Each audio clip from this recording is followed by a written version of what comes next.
gráfico de uma função quadrática, galera, ele é uma parábola.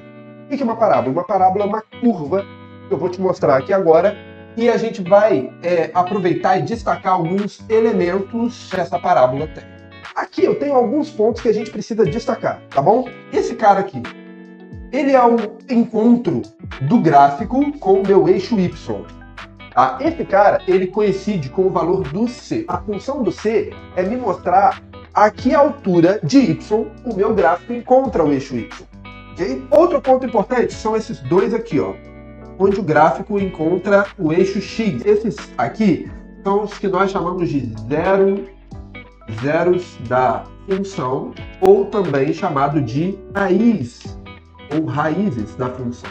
O zero da função são os valores de x que fazem com que a minha função seja igual a zero. Observe que nesses pontos o meu y, que no caso é o f de x, é zero. E o outro ponto muito importante, importantíssimo eu diria, é esse cara aqui, que nós chamamos de vértice. O vértice é também conhecido como ponto máximo ou mínimo da minha parábola. Por quê?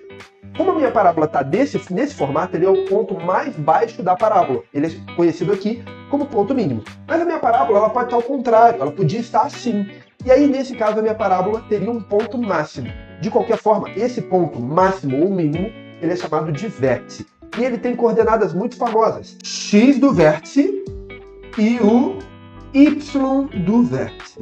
Sempre que a gente ouvir palavra máximo ou mínimo em uma questão de vestibular, cara, já liga o sinal de alerta que provavelmente a gente vai cair numa função quadrática.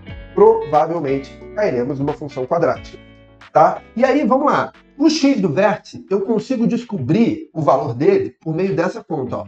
Menos b sobre 2a, tá bom? Como assim, professor? Que menos b sobre 2a? Que b e a é esse? Aqui, ó. Lembra da forma reduzida? Se eu tenho a lei de formação, eu consigo encontrar o x do vértice fazendo menos o valor de b dividido por 2a, tá? E eu tenho também o meu y do vértice. Ele é menos delta sobre 4a. Ah, professor, que delta é esse? Caraca, nem tem delta ali. Mas lembra que na fórmula de Bhaskara, o delta, esse delta é aquele delta lá, é o discriminante da fórmula de Bhaskara, tá bom? Então, beleza. Eu consigo encontrar o x do vértice e o y do vértice por meio dessas duas fórmulas. E elas, galera, são muito cobradas. Eu vou mostrar aqui para vocês.